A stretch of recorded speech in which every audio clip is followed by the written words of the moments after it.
नमस्कार दोस्तों, स्वागत है आपका समर्थ भारत न्यूज में। मैं मनीष शर्मा। फिलहाल हम खड़े हैं श्रीमती भावना पांडे जी के कार्यालय पर। आप लोगों को बताना चाहूँगा, एक युवती और एक उनकी माताजी हमारे साथ इस समय उपलब्ध हैं। इनके साथ कोई फ्रॉड का मामला हुआ है। इनके पिताजी के कोई पार्टनर हैं सोहेलपुर निवासी, उनके द्वारा कुछ फ्रॉड हुआ है इनके साथ। आइए, ये पहुँची हैं आज श्रीमती भावना पांडे जी के पास गुहार लेकर कि इनको न्याय मिले। बातचीत कर लेते हैं, जानकारी ले लेते हैं, मामला पूरा क्या है, फिर भावना जी से बात करेंगे। जी बेटा, मामला क्या है पूरा?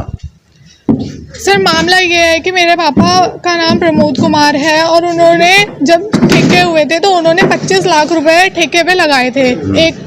एक आदमी है, उसके कहने पे तो 25 लाख रुपए लगाए। पैसे तो लगा लिए गए पर उसका कोई एग्रीमेंट नहीं हुआ। पापा बोलते रहे एग्रीमेंट वगैरह के बारे में, पर उसने टाला वाला जो भी किया।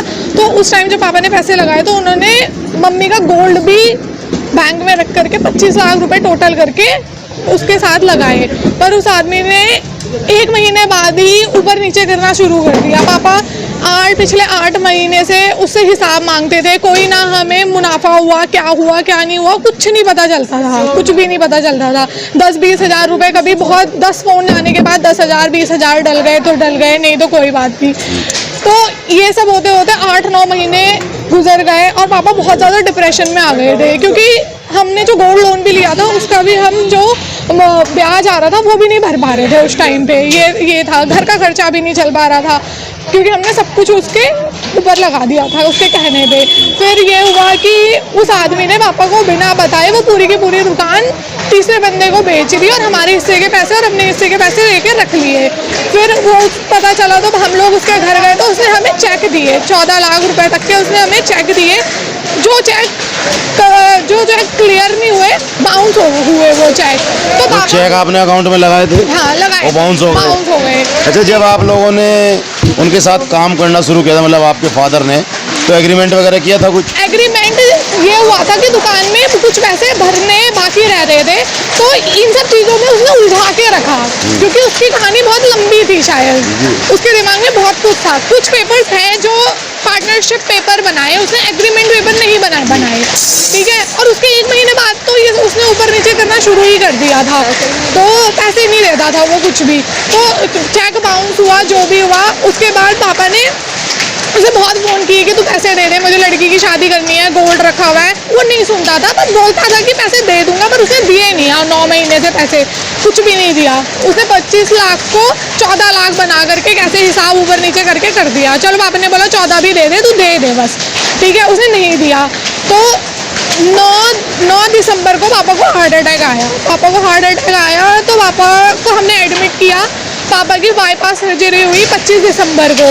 25 दिसंबर को बाईपास सर्जरी होने के बाद पापा के दिमाग से ये चीज़, पापा हॉस्पिटल में थे तब भी नहीं निकली। उनके दिमाग में पैसे को लेकर टेंशन बनी। हाँ, कि शिव नारायण शर्मा से मुझे पैसे लेने हैं, बस। क्या नाम बताया आपने? शिव नारायण शर्मा। कहाँ के रहने वाले हैं? सोलपुर। अच्छा, पैसा लेना है मुझे, बस। आपके फादर अब हैं?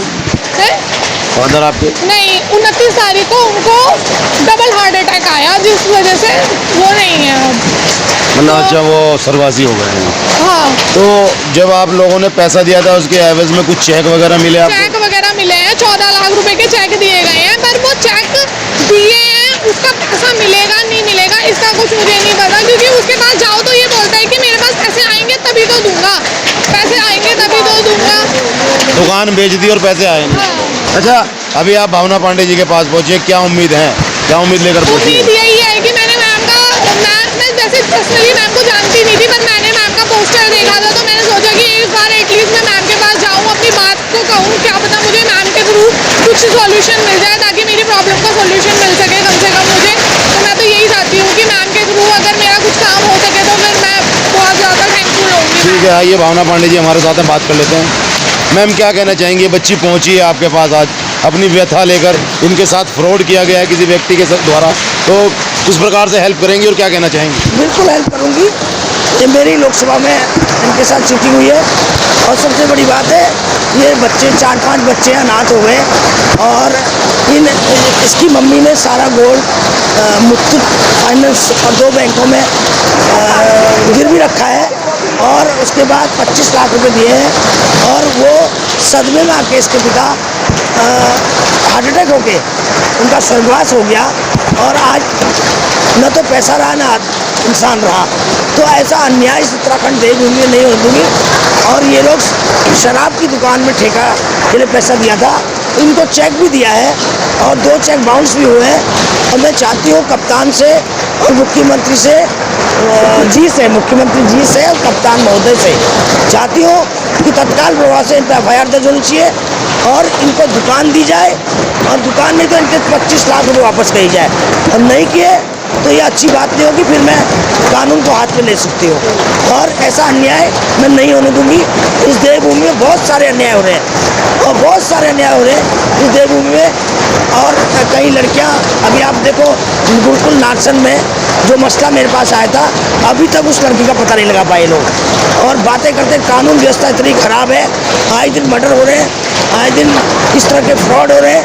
तो इस चीज़ से निजात चाहिए उत्तराखंड को, इस चीज़ से निजात चाहिए हरिद्वार लोकसभा को।